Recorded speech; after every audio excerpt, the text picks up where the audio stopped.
Salam mahabbah, salam sejahtera, istri, anak-anak, cucu, menantu, dan kerabat terdekat.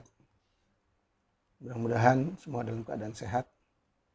Kita teruskan seri perbincangan, ngobrol-ngobrol, saling mengingati, saling menasihati, saling berpesan kebaikan, terutama di dalam keluarga, tetangga, masyarakat terdekat, dan rakyat Indonesia umumnya, agar kita terus waspada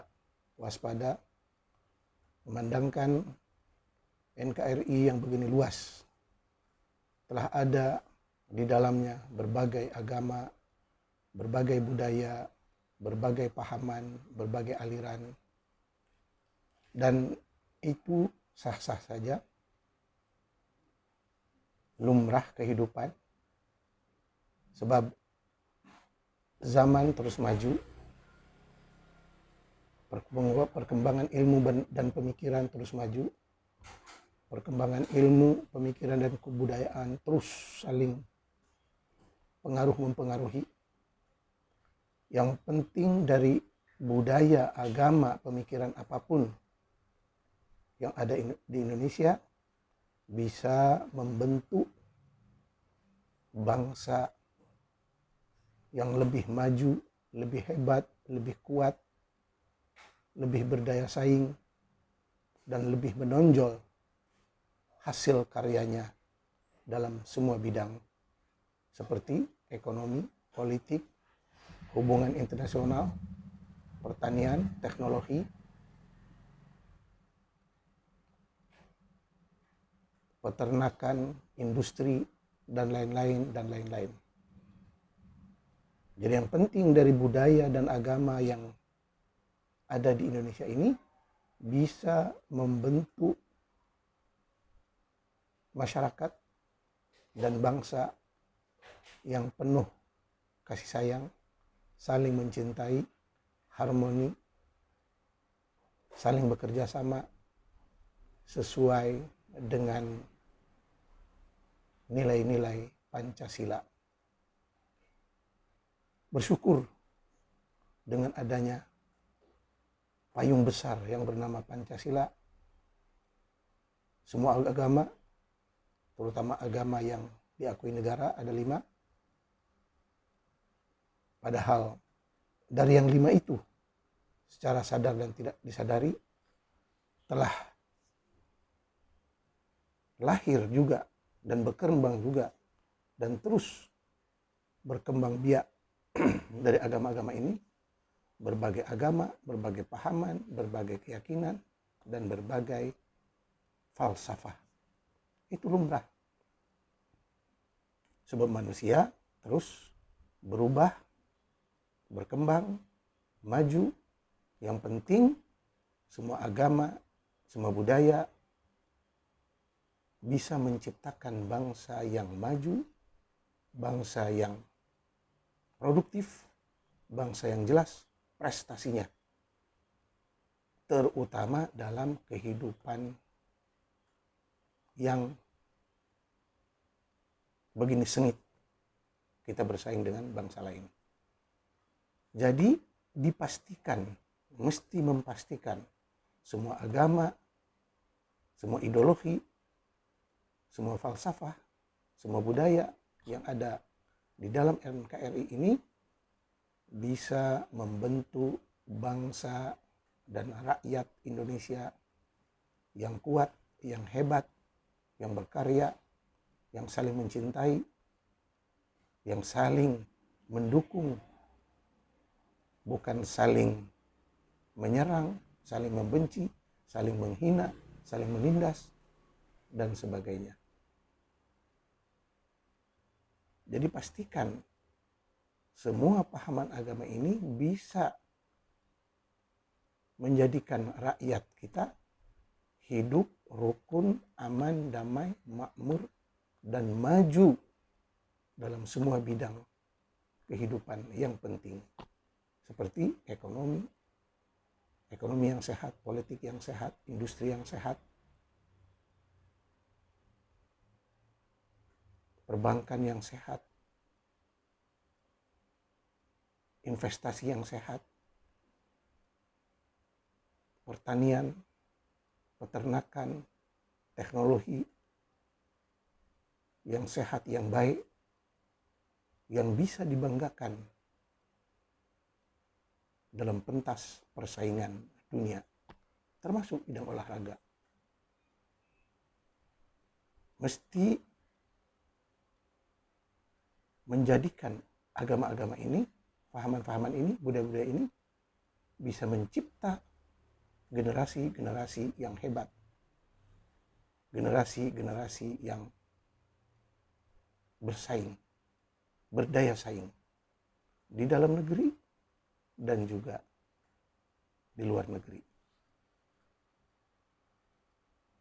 Semua agama, semua budaya, semua falsafah, semua adat mesti membentuk masyarakatnya, rakyatnya, umatnya menjadi wira-wira, pahlawan-pahlawan yang hebat dalam bidang kehidupan yang tadi. Bukan malah dengan agama dan pahaman tertentu umat menjadi lemah, mundur, jumud, kolot, brengsek. Muncul wakil-wakil Tuhan, muncul calok-calok Tuhan, muncul preman-preman berjubah, preman-preman bersorban,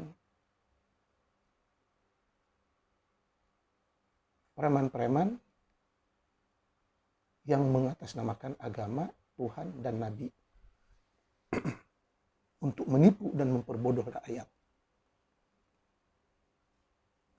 Ini menjadi pemikiran dan terus kajian dan mesti dibahas oleh para ilmuwan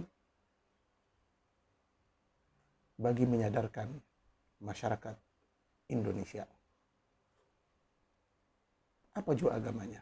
Apa juga pahamannya? Tapi saya sebagai seorang muslim yang ingin terus menegaskan, sebab saya berlatar belakang pendidikan pondok pesantren, pendidikan sekolah agama, dari Tasik, dari Tangerang, dari Bogor, dari Karawang, sehingga menyambung pendidikan pelajaran Islam dan bahasa Arab di Mekah, SD, SMP, SMA, Ibtidaiyah, Mutawassithah, Tsanawiyah, di samping mengikuti pengajian-pengajian informal di Masjidil Haram dan Masjid Nabawi, dan juga mengikuti halaqah-halaqah, ceramah-ceramah, pengajian-pengajian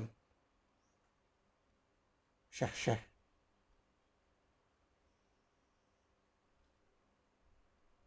dari berbagai aliran mazhab seperti Yusuf Al-Qardawi, Ali Tantawi, Muhammad As-Sawwaf,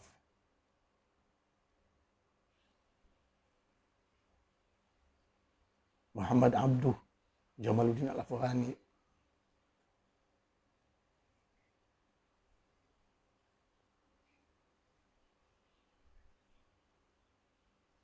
sementara di universitas saya mengikuti berbagai ulama pakar hadis seperti Muhammad Lutfi Sobbagh, kawan kepada Muhammad Nasruddin Al-Albani, satu kelompok dengan Al-A'zami, dan lain-lain, terutama dalam bidang sastra. Saya ikuti.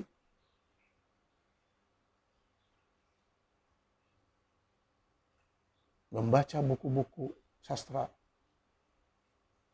karya Jurji Zaidan, Syauqi Dhaif, Umar Farruq, Taha Hussein,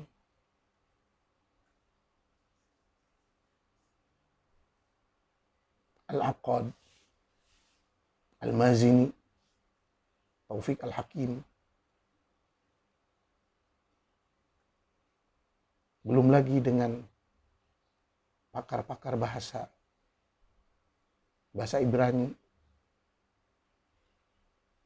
seperti Dr. Hasan Taufik Zozo, pakar bahasa Turki, Dr. Shaman, pakar bahasa Parsi,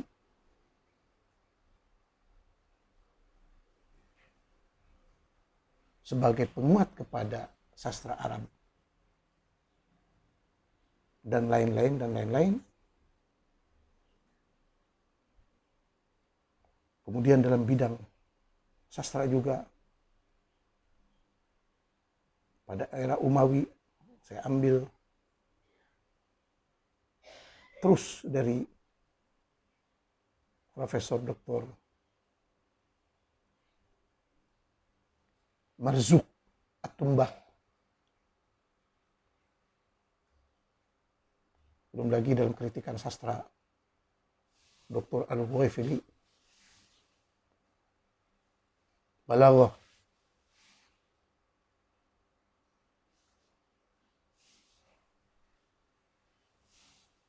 dengan Dr. Said, profesor dari Jami'ah Baghdad. Begitu juga adab Andalusi dengan Dr. Al-Khaniji dari Sudan. Dan banyak lagi yang pada keseluruhannya bisa disimpulkan bahwa hubungan Islam dengan Arab itu bagaikan roh dan jasad. La Islama bila Arab. Tak ada Islam tanpa Arab. Al-Arabiyyah wal Islam wajhani li umlatin wahidah. Arab dengan Islam itu bagaikan roh dan jasad. Kalau jasad itu Islam, rohnya maka ada di bahasa Arab. Inna anzalnahu Qur'anan Arabiyyan.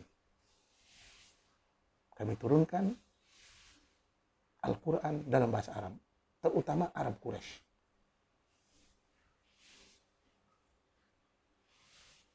Dan bahasa itu adalah aswatun yu'abbiru biha kullu qaumin an aghrabihim.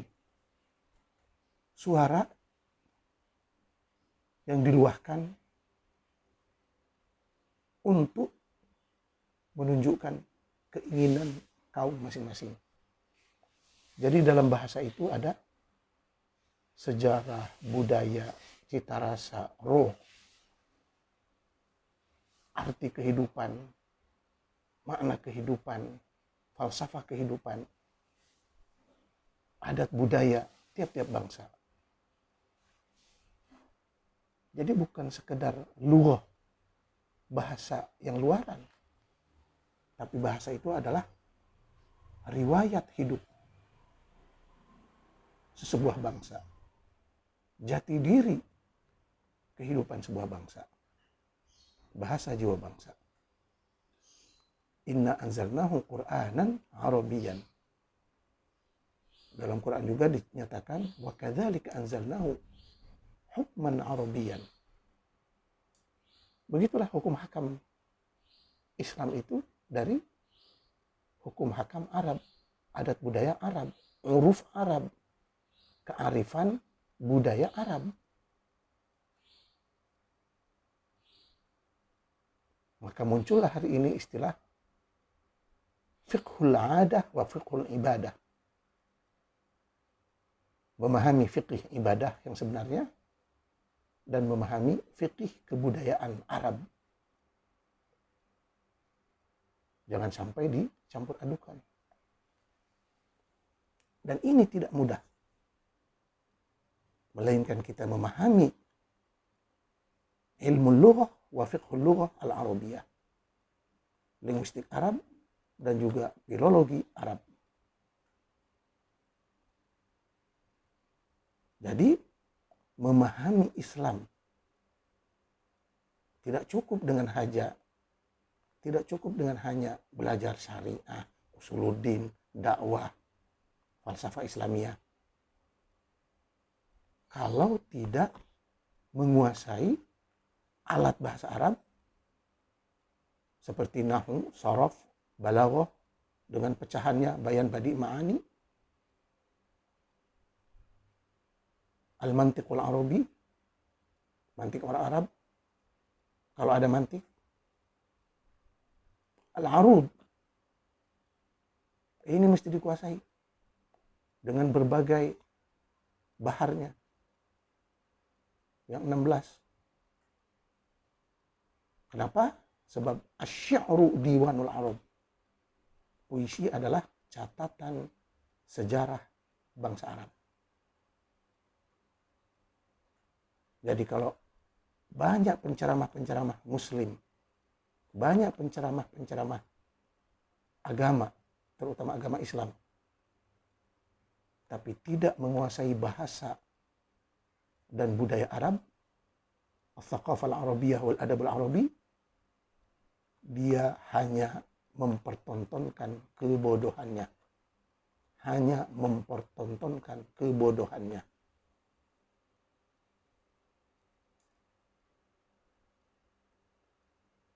Siapapun juga orangnya.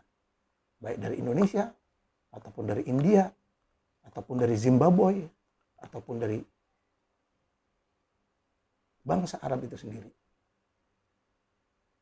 Sebab banyak di kalangan ulama Arab hanya tahu syariat Islam, syariat Arab, thaqafah Islam, thaqafah Arab, dakwah Islam, dakwah Arab, falsafah Islam, falsafah Arab, tapi tidak menguasai bahasa dan kesusastraan Arab.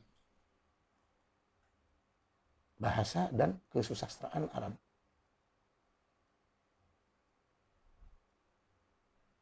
Islam lahir dari budaya dan lingkungan Quraisy Arab. Quran lahir dari lingkungan dan budaya Arab Quraisy. Mengikut sejarah asalnya, Quran itu turun bagi menantang, mencabar para fusaha al-Arab, para penyair Arab. Sebab bangsa Arab hanya terkenal dengan fannul qaul, seni ucapan, terutama puisi.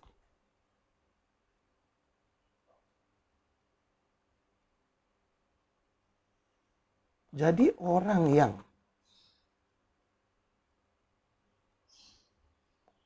terus-terus menyebarkan Islamisasi, syariah Islam, falsafah Islam, pemikiran Islam, budaya Islam, secara otomatis mereka itu sedang menyebarkan Arabisasi, thaqafah Arabiyah, falsafah Arabiyah, syariah Arabiyah, dan budaya Arab.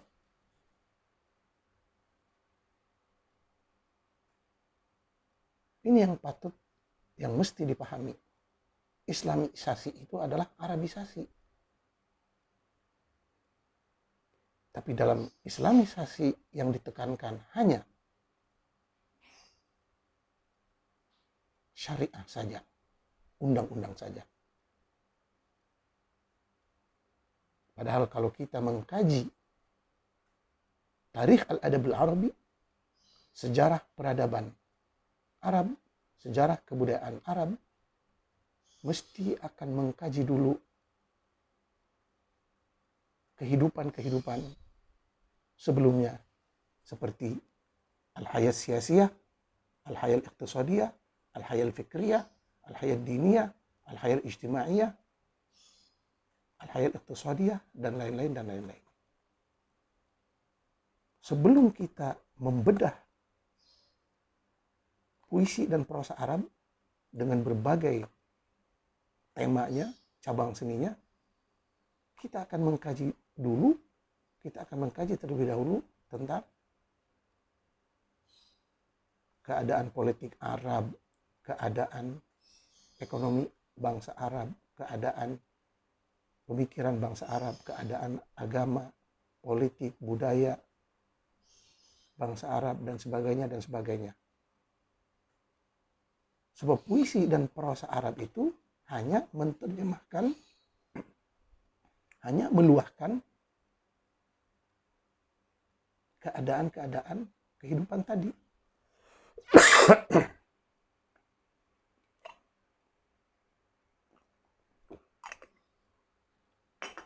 Sementara syariah Arab, syariah Islam hanya sebahagian kehidupan bangsa Arab. Jadi mesti dilihat faktor-faktor yang lainnya, elemen-elemen yang lainnya.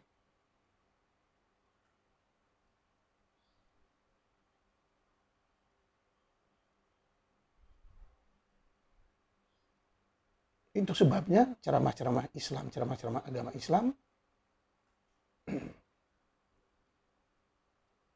lebih fokus kepada bidang syariah dan ada kalanya etika. Tapi dengan pemahaman sempit, pemahaman salafi, pemahaman badawi,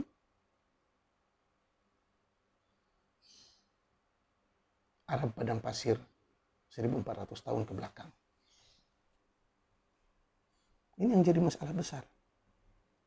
Sementara dunia makin modern, makin maju, makin hebat.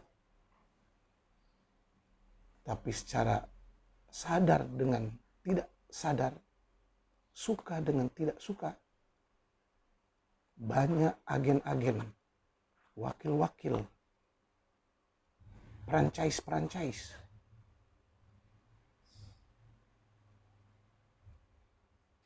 penceramah eceran yang mempromosikan budaya Arab yang sempit, pahaman Islam yang sempit. Akhirnya apa-apa kembali ke belakang, apa-apa kembali ke belakang. Habis. Kita tahu haji itu adalah budaya wathani Arab. Budaya Arab primitif. Quran yang menyatakan, wa ma kana salatuhum 'indal baiti illa muka'an wa tasdiyah. Salat bangsa Arab dulu, tawaf mereka di dalam Ka'bah itu hanya menyanyi-nyanyi, menari-nari.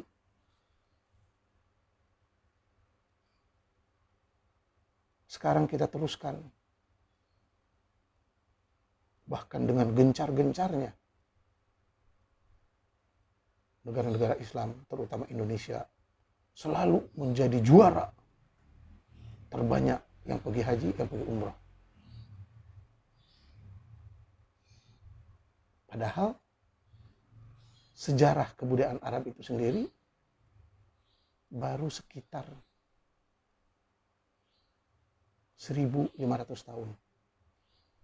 Sedangkan kita mempunyai sejarah budaya yang agung yang diakui dunia.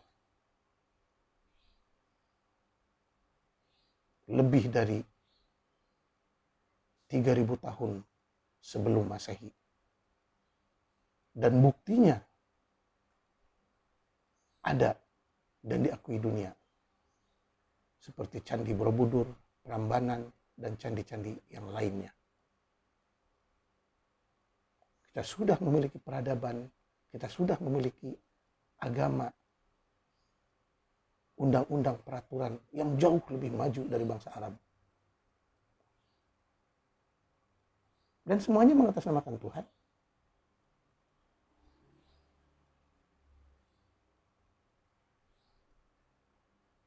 Oleh sebab itu, apa jua agama yang datang ke Nusantara, apa jua agama yang datang ke Indonesia, mesti disesuaikan dengan budaya leluhur kita. mesti disesuaikan dengan budaya Nusantara kita. Jangan ada yang mengaku-ngaku agama ini lebih benar dengan agama itu. Agama yang itu lebih suci dengan agama yang ini. Memang wajar setiap pemeluk agama bangga dengan agamanya masing-masing. Tapi jangan menghina, jangan menindas. Yang paling penting, jangan melupakan leluhur.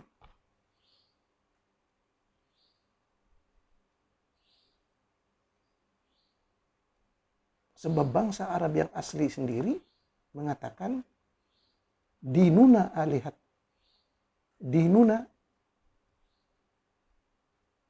a'rafuna, dinuna a'rafuna.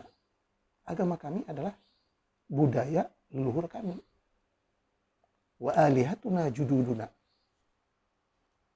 Dan Tuhan kami adalah moyang leluhur kami. Nabi Muhammad membawa Islam itu karena terpengaruh oleh agama Yahudi, agama Kristen. Yang selalu Nabi dengar dari pastor-pastor dan haham-haham Yahudi yang ada di Mekah terutamanya.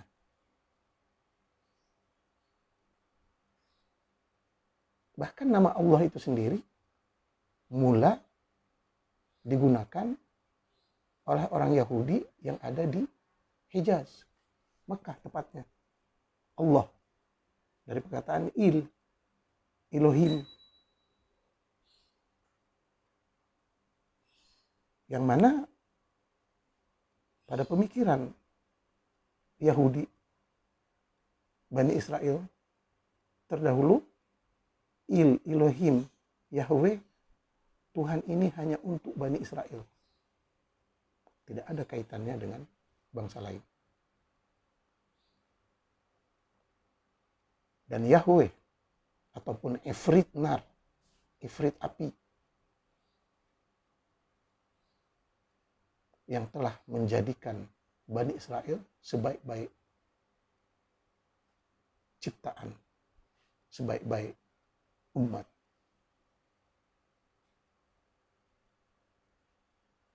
Dan tidak ada hubungannya dengan bangsa lain. Itu pemikiran mereka. Sama juga dengan Quraisy. Mereka bilang, Islam ini hanya untuk Quraisy. Dalam banyak-banyak kabilah dalam Quran yang disebut hanya Quraisy. Li'ilafi Quraisyin ilafihim rahtasyirif falyabudu rabb hadzal bait. Jelas Quraisy. Wa ma arsalna min rasulin illa bilisani qaumihi. Allah mengutus Nabi Muhammad hanya untuk Quraisy. Litunzira ummal qura. Ummul qura itu Mekah. Bukan Mesir, bukan Yaman, bukan Urdun, bukan Sudan, bukan Indonesia, bukan Malaysia, bukan Nigeria. Ummul Qura hanya Mekah.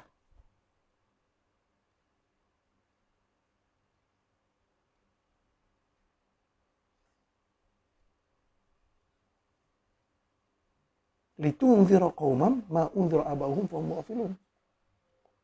Nabi diutus hanya untuk Quraisy. Dan apa tindakan Quraisy? Laqad haqqal qawlu aktsarihim fa hum la yu'minun. Laqad haqqal qawlu ala aktsarihim fa hum la yu'minun. Majority Quraisy tidak beriman, membantah, bahkan menggelar Nabi Muhammad, menjuluki Nabi Muhammad sebagai sya'irum majnun, penyair gila, atau sahir, ahli sihir. Sebab dari dulu lahirnya agama itu dari ahli sihir, dukun, bomoh, perdukunan. Disitulah lahirnya ajaran-ajaran yang aneh-aneh, yang dikatakan ajaran sesat. Padahal di label ajaran sesat sebab mempunyai kriteria tertentu. Sedangkan menurut pemeluknya itu ajaran benar. Itu makanya kalau mau menggunakan konsep lakum dinukum waliyadin, bagimu agamamu, bagi kami agama kami, jangan pernah ada yang menghina antara satu dengan yang lain. Hiduplah harmoni.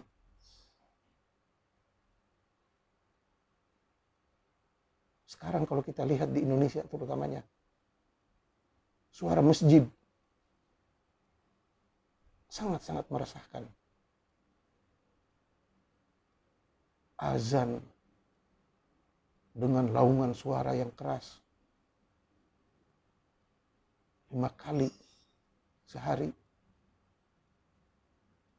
Padahal Quran mengatakan la tarfa'u aswatakum fawqa sautin nabi. Jangan kalian tinggikan suara kalian lebih daripada suara Nabi. Dan penggunaan mikrofon itu sendiri dalam ibadah adalah bid'ah. Sebab ibadah seharusnya secara natural saja. Lagi pula ini zaman modern 2024. Banyak aplikasi, ada WhatsApp, internet di mana-mana. Kita bisa saja menyeru jemaah dengan cara yang lebih beradab, sopan, melalui WhatsApp. Tidak perlu beduk dinyalakan, azan, bacaan itu, bacaan ini yang tidak jelas, yang tidak dipahami oleh masyarakat sekitar. Dan kebanyakan yang dilakukan itu hanya cerita-cerita Bani Israel. Katanya benci sama Bani Israel. Tapi cerita-ceritanya terus dikumandangkan di masjid. Sebab Quran keseluruhannya cerita tentang Bani Israel. Inna hadzal Quran yaqussu ala Bani Israel. Dan semua nabi-nabi yang banyak itu mayoritasnya Nabi Bani Israel. Yang sama Bani Israel sendiri dikatakan mereka itu adalah leluhur kami. Ibrahim, Ismail, Ishak, Yakub, Daud, Sulaiman, Musa. Itu semuanya leluhur Bani Israel. Apa hubungannya dengan bangsa Arab? Apa hubungannya dengan bangsa Indonesia? Kita mempunyai leluhur masing-masing. Dengan tidak sadar, dengan lupa diri, kita menyebarkan Islam ke sana sini, walhal menyebarkan budaya Arab ke sana sini, padahal menyebarkan cerita-cerita Yahudi ke sana sini. Sebab ini kajian, 90% Quran kontennya dijiplak dari perjanjian baru dan perjanjian lama. Itu kajian. Jangan menutup mata. Jangan pura-pura tidak tahu. Baca buku Tarikhul Adyan, Muqaranatul Adyan, Ilmul Adyan, Dinul Insan. Ini judul-judul buku yang berselera dalam bentuk PDF di Google.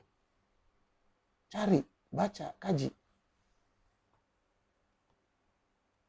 Sebagian pengarangnya ada yang masih hidup, seperti Dr. Khoz'al Al-Majidi, seperti Firas Sawah, dan lain-lain.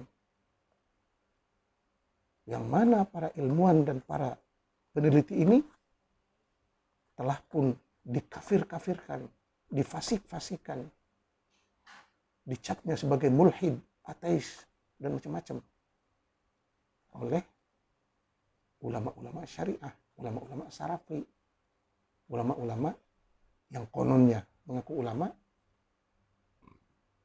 padahal gagal belajar sains, gagal belajar kimia, fisik, biologi, dan lain-lain. Yang mereka tahu hanya qala Allah, qala Rasul. Mereka hanya tahu firman Allah, sabda Rasul. Padahal firman Allah hanya dapat dimengerti artinya yang sebenar oleh Allah.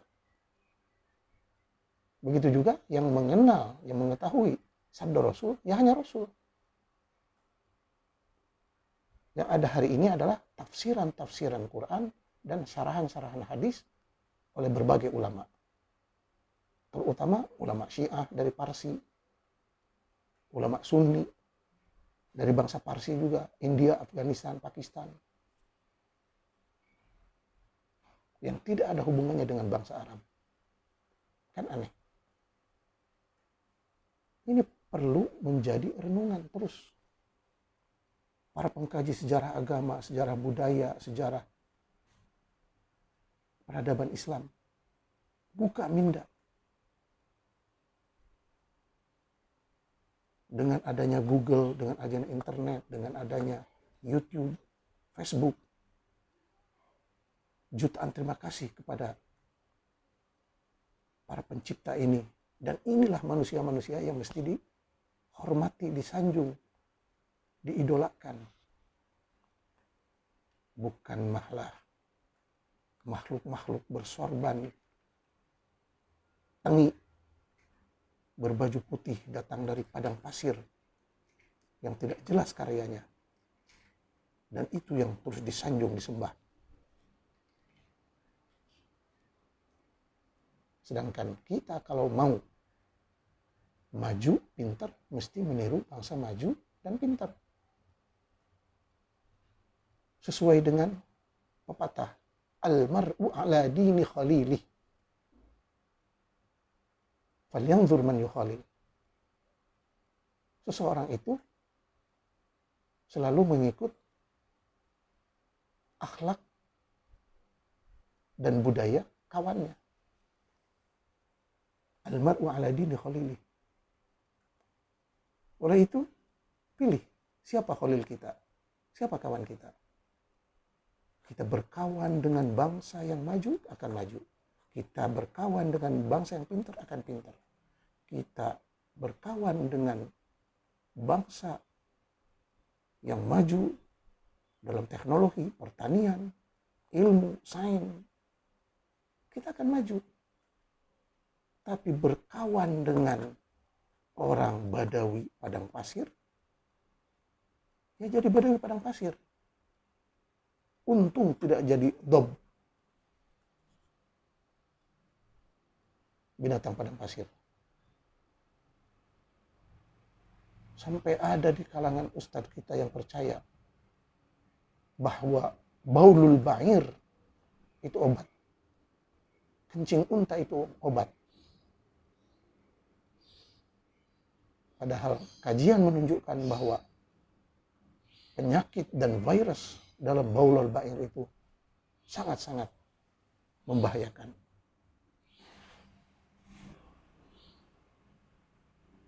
Bahkan mereka mencemooh, menghina orang yang menganggap baulul bagar, kencing sapi, kencing lembu.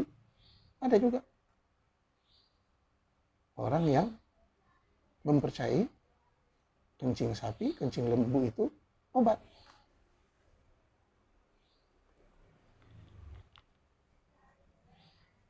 Maka setiap keyakinan, setiap kepercayaan lahir dari budayanya, lahir dari persekitarannya. Seharusnya kita saling menghormati, memaklumi. Yang saya heran di sini, kita mempunyai sejarah budaya yang agung, yang hebat, tapi malah dikelabui dengan budaya yang tidak jelas dari padang pasir.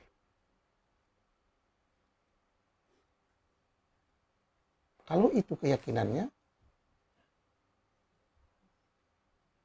kalau itu apa yang dia tahu, yang penting jangan mengganggu dan menghina keyakinan-keyakinan bangsa lain. Dan jadikanlah agama-agama dan kepercayaan ini sebagai faktor untuk membantu pembangunan negara dalam semua bidang yang penting. Anehnya tidak begitu.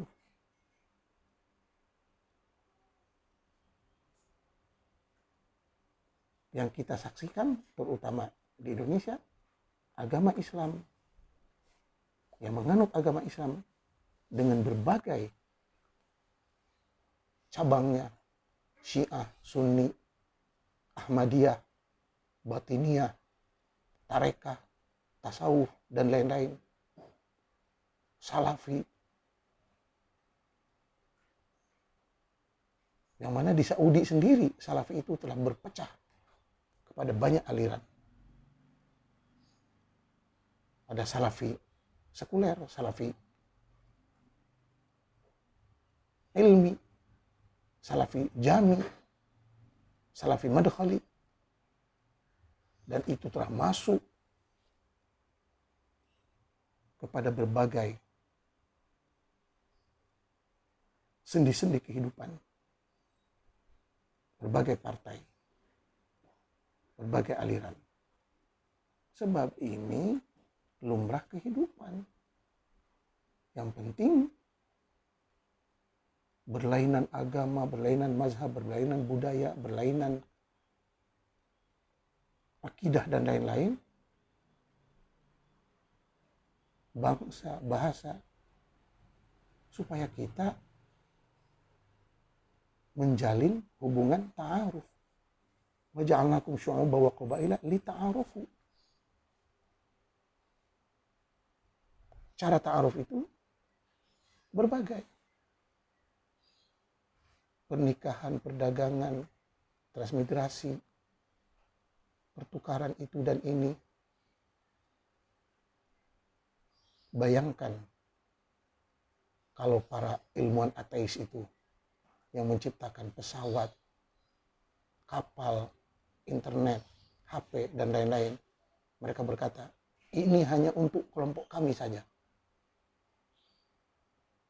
Gak usah dikasih orang Islam. Apa yang berlaku? Kita dalam dunia global saling memerlukan, saling membutuhkan.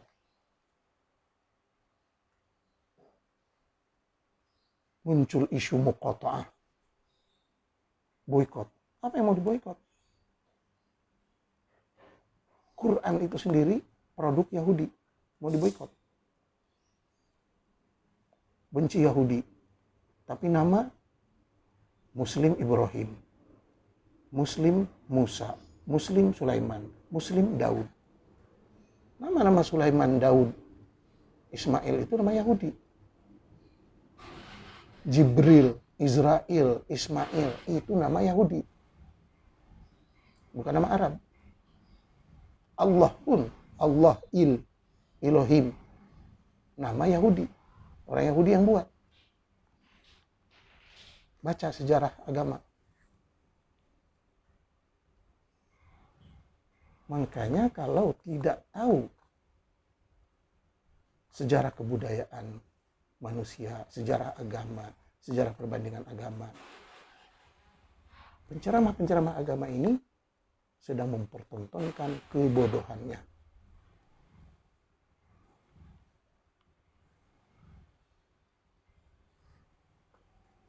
Bahkan dari pohon nasab itu sendiri, kalau kita ambil dari Ibrahim, mempunyai 2 anak, Ismail dengan Ishak. Ishak katanya melahirkan keturunan Yahudi, Ismail pula melahirkan keturunan Arab. Dua-duanya masih bangsa Yahudi. Bangsa Yahudi. Itu kajian. Dan silahkan sekarang dicoba juga dengan tes-tes, hasil tes DNA. Lebih mengejutkan lagi. Bahkan sejarah dulu pun menceritakan keberadaan Yahudi di seluruh perkotaan Jazirah Arabia. Di Mekah banyak Yahudi, di Madinah banyak Yahudi, di Yaman banyak Yahudi.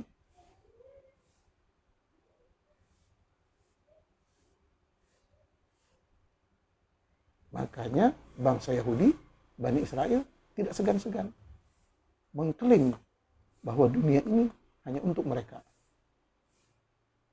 Yang lain sampah. Bahkan sampah itu terlalu mulia.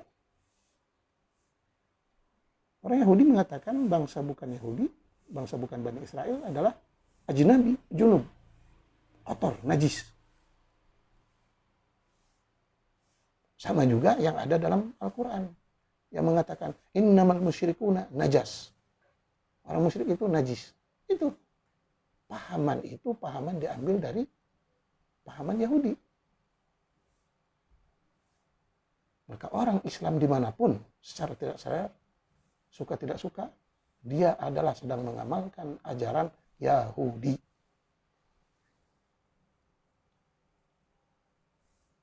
Muslim itu adalah Yahudi. Dari hasil kajian Tarikhul Adyan, Muqaranatul Adyan, Ilmul Adyan, dan Dinul Insan. Hari ini muncul kajian tentang sejarah kemanusiaan di bawah tajuk Sapiens, karya Yuval Noah Harari, profesor sejarah dari Hebrew University. Silahkan dibaca. Saya kebetulan telah membaca terjemahannya dalam bahasa Arab dan mengikuti siri kupasannya dalam bahasa Arab dan dalam bahasa Inggris dari para penterjemah dan dari interview Yuval Noah Harari sendiri. Di Indonesia, di NKRI ini sudah banyak pengajian tinggi, perguruan tinggi, universitas yang hebat-hebat. Ayo tampil, para mahasiswa, para sarjana, buka minda. Silahkan dibaca buku-buku yang telah saya mention, saya paparkan tadi untuk kita berkongsi, menyadarkan bangsa ini yang telah lama ditipu, diperbodoh oleh ajaran, terutamanya ajaran Arab, Quraisy, Badawi, Padang Pasir. Itulah gelaran yang sewajarnya diutarakan. Sebab pada masa dunia makin maju, makin hebat, makin canggih,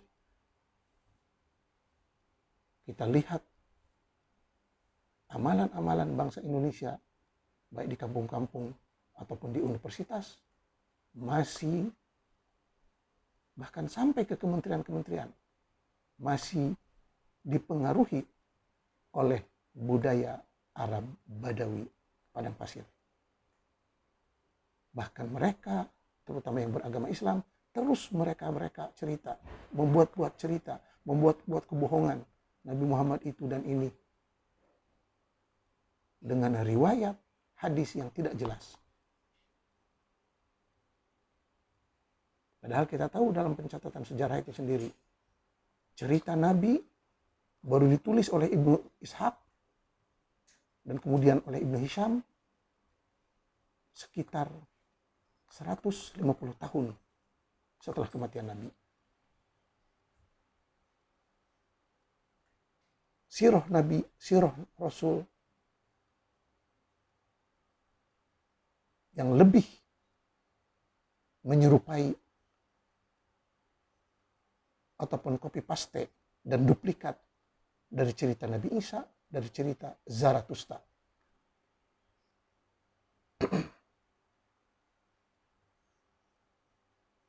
Sebab penulisnya Ibnu Ishaq itu Dia dulu seorang Nasrani dan seorang Yahudi. Begitu juga dengan Ibnu Hisham yang mencedok plagiat yang tidak lengkap dari sirah Ibnu Hisham. Ini kajian. Dan sampai cerita ini ke dunia-dunia Islam yang tidak paham bahasa Arab dan buta bahasa Arab dengan membuat tafsiran-tafsiran sendiri. Bahkan sejarah Islam, sejarah Arab itu sendiri kebanyakannya copy paste. Kebanyakannya plagiat. Kebanyakannya nukilan-nukilan, cedokan-cedokan yang tidak jelas. Hari ini ada kajian arkeologi, prasasti, batu, bersurat,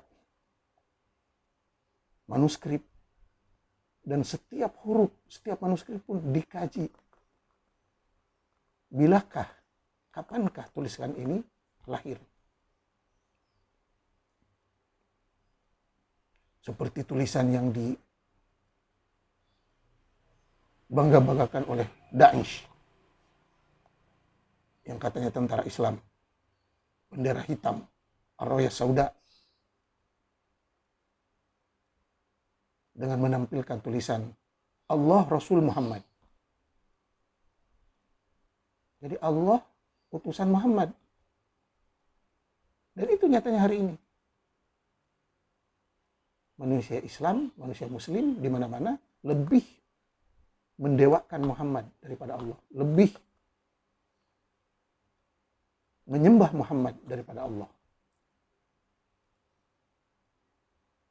Sehingga dalam Quran ada disebut wa ma yu'minu aktsaruhum billahi illa wa hum musyrikun.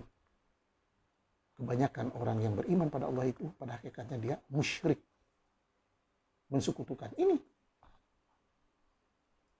sudah tidak tahu bahasa Arab, tidak paham Quran, tidak menghayati Quran, kebablasan semuanya. Bahkan tulisan Allah Rasul Muhammad itu, Allah Rasul Muhammad, itu bentuk tulisan Taghra'i, tulisan Utsmani, tulisan yang direka pada era Utsmani, yang dibaca dari bawah ke atas, bukan dari atas ke bawah. Sebab seharusnya Muhammad Rasul Allah, bukan Allah Rasul Muhammad. Itu tulisan Taghra'i, direka pada era Utsmaniyah. Tidak ada hubungannya dengan zaman Nabi. Dan kita tahu bangsa Utsmani ini dari dulu bangsa penipu. Ada pula baju Nabi, terompah Nabi, rambut Nabi ada di Turki, tapi tidak ada di Mekah, di Madinah. Tapi umat Islam di Indonesia mau aja dibodoh-bodohi. Kalau mau jujur, tes DNA rambut Nabi itu dengan kuburan Nabi yang ada di Madinah.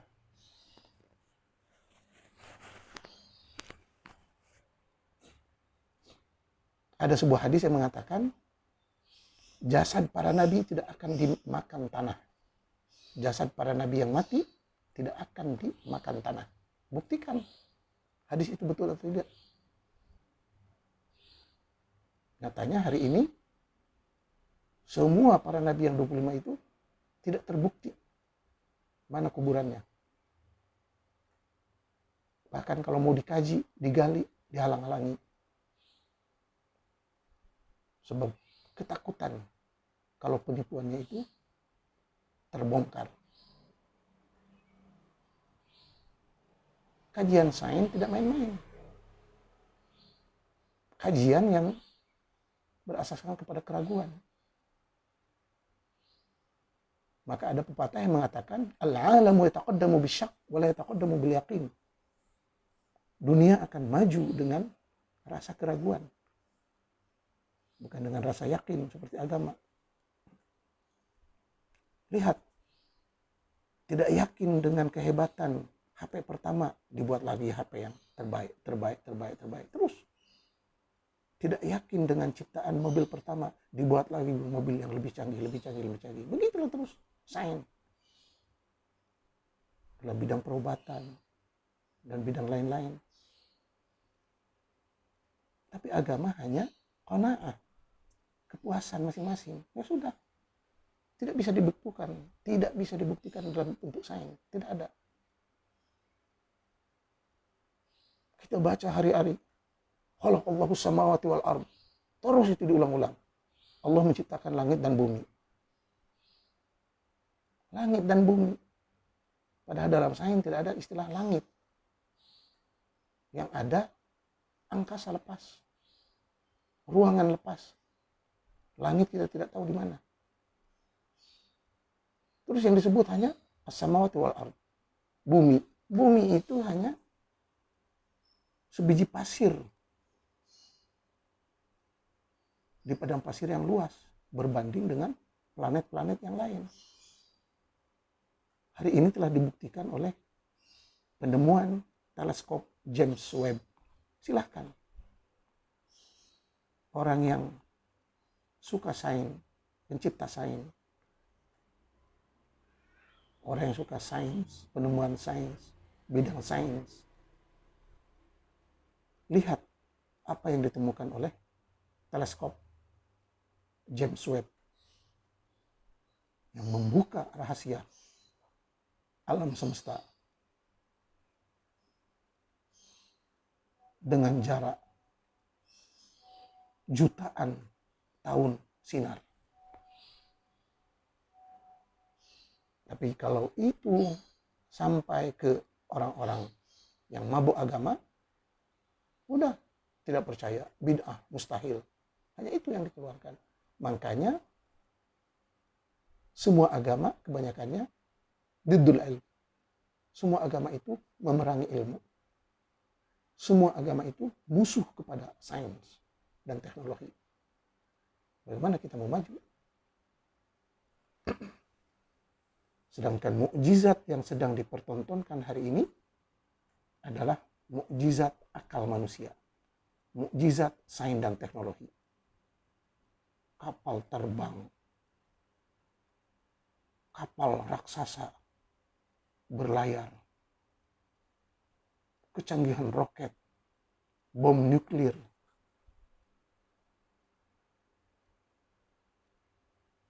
dalam bahasa Arab, bom nuklir itu kumbulah dzarriyah ataupun kumbulah nawawiyah.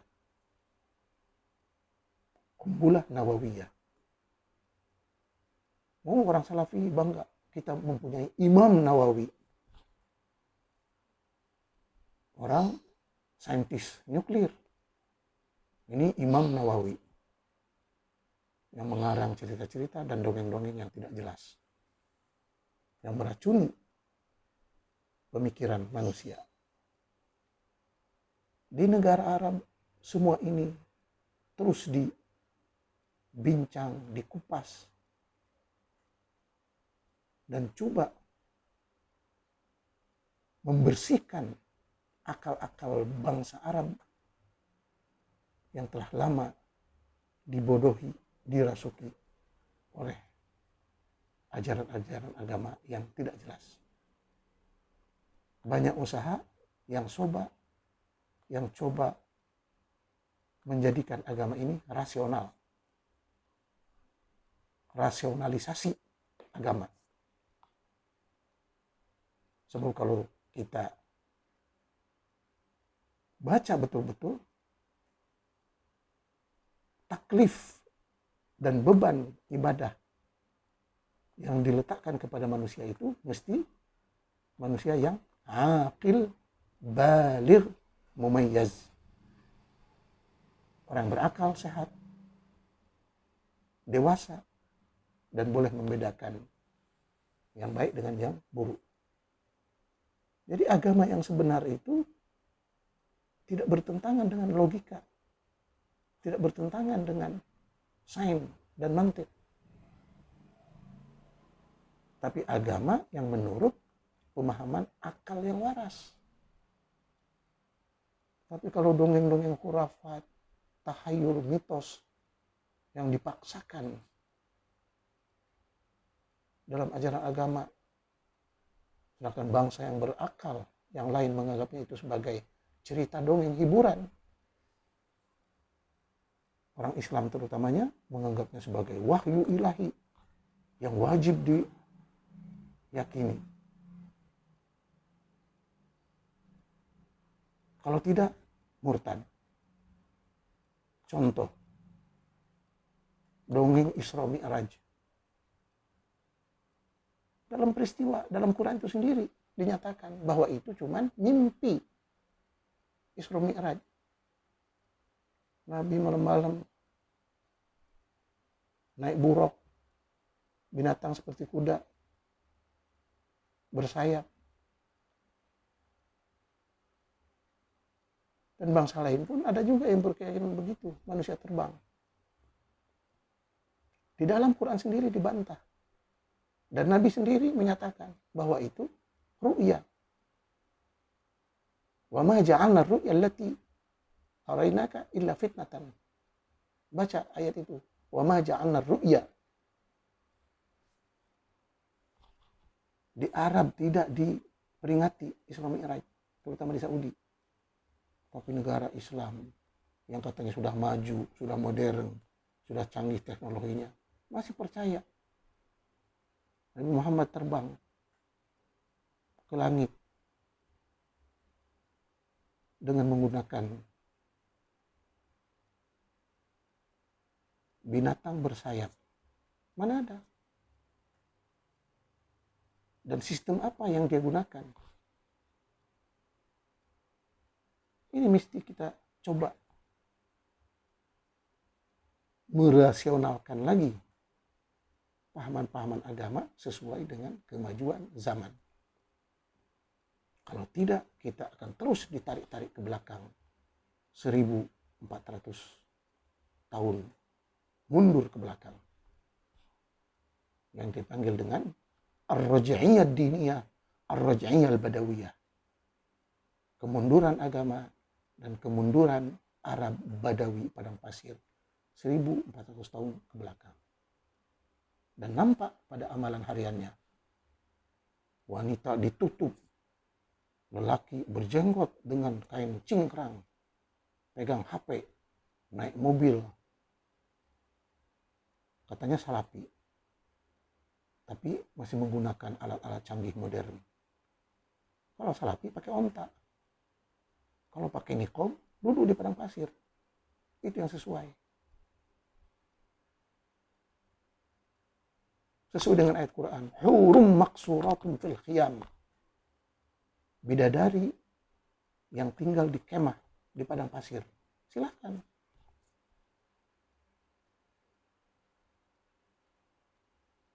Tapi niqab, pergi ke laut, naik motor, naik mobil, merusak pemandangan, merusak keindahan. Semoga bermanfaat. Wassalam.